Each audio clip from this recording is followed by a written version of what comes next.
diariamente, ao longo dos últimos 30 anos, eu me questiono e me pergunto se estou alinhado com os meus propósitos de vida. Como meus propósitos de vida estão calcados na minha filosofia, nos meus conceitos supremos que eu copiei de Jesus, copiei de Buda, copiei de homens e mulheres maravilhosos, eu penso que eu estou tentando ser decente, isso me dá um senso de dignidade, talvez isso seja essa busca de espiritualização, ou se não é uma busca, é uma construção de uma consciência espiritualizada em nós mesmos.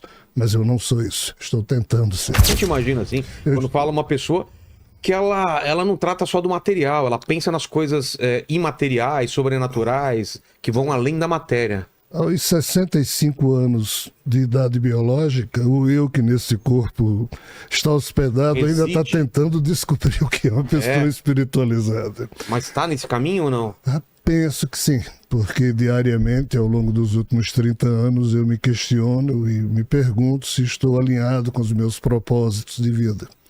Como meus propósitos de vida estão calcados na minha filosofia, nos meus conceitos supremos que eu copiei de Jesus, copiei de Buda, copiei de homens e mulheres maravilhosos, eu penso que eu estou tentando ser decente, isso me dá um senso de dignidade, talvez isso seja essa busca de espiritualização, ou se não é uma busca, é uma construção de uma consciência espiritualizada em nós mesmos. Mas eu não sou isso, estou tentando ser. Uma construção consciente ou é um pouco sendo deixado pelo acaso, pelo...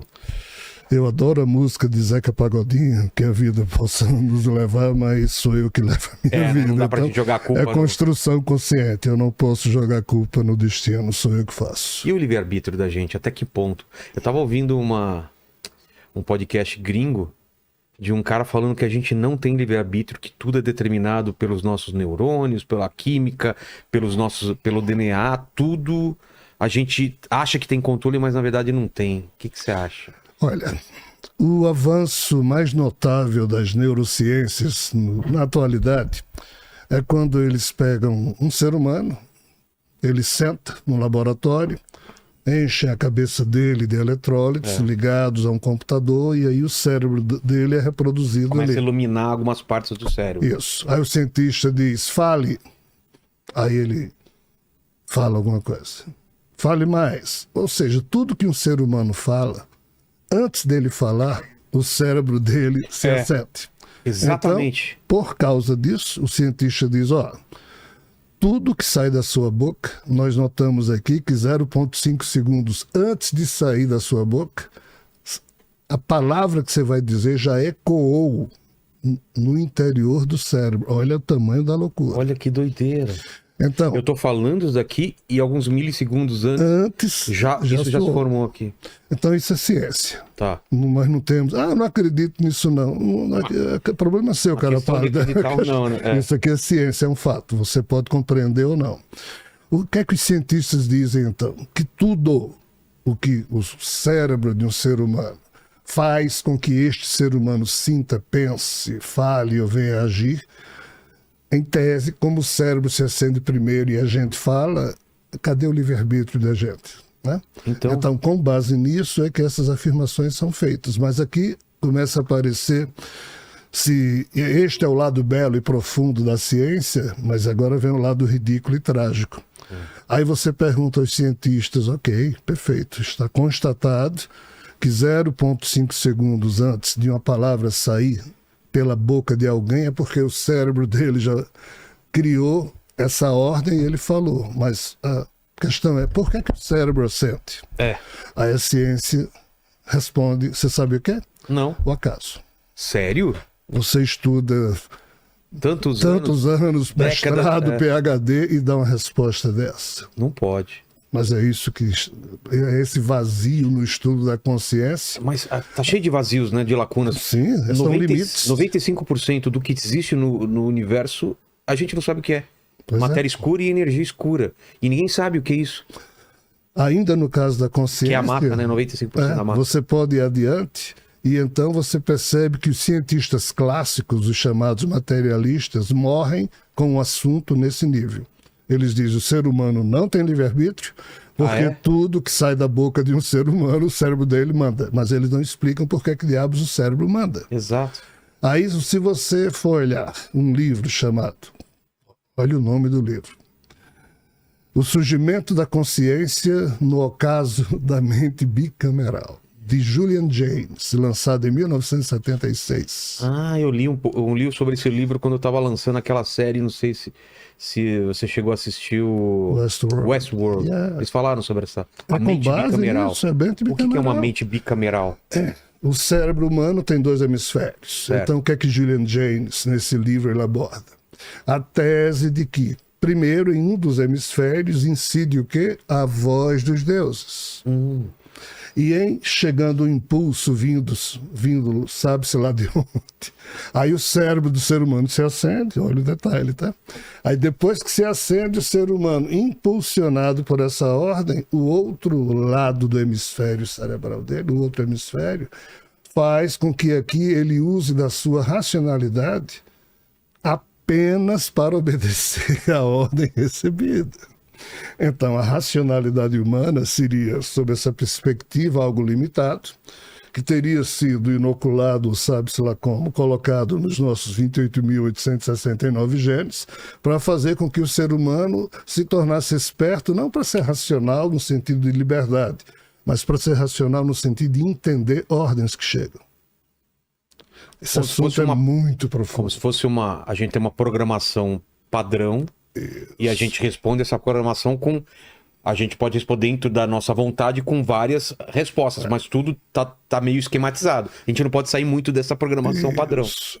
Então, essa programação padrão seria o código neuronal inserido no Código base. núcleo código-fonte, das né? nossas células neuronais. Ou seja, Nossa. dentro de cada neurônio, dentro de cada célula Sim. do corpo, existe lá o DNA, o núcleo. Então, aqui estaria um código que seria exatamente as regras, os critérios que, em recebendo esse impulso, que primeiro incide num lado do cérebro, ele processaria e faria com que o eu humano fosse apenas um mero reflexo da resposta que sai pelos axônios dos nossos neurônios.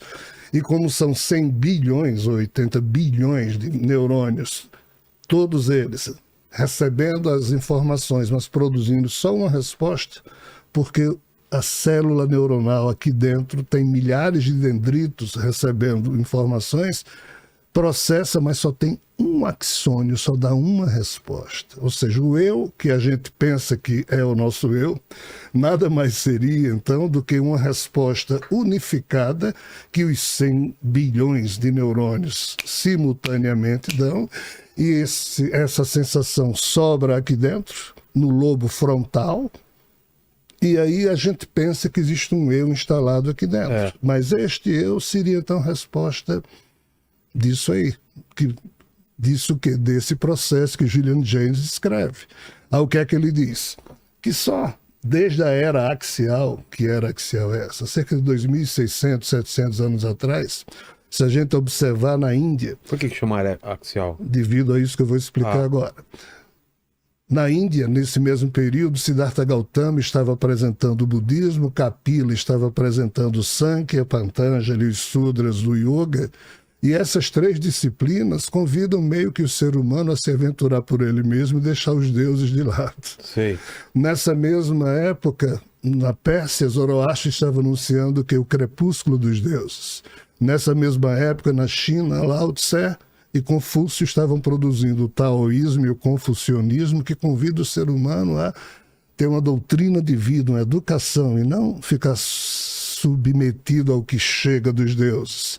Na Grécia, Tales de Mileto estava fundando o que a gente chama de filosofia. Então, por isso é a era axial. Entendi. É uma era em que o poder dos deuses sobre os humanos passou a diminuir porque Hesíodo, na Grécia, quando produziu a sua teogonia, que foi a epifania de Zeus se apresentando aos humanos como um super deus, Hesíodo criticou esse processo e usou do seu senso crítico e chamou o nome do Deus Criador como? De caos. Caos é o pior palavrão que existe no vocabulário grego. Ah, é?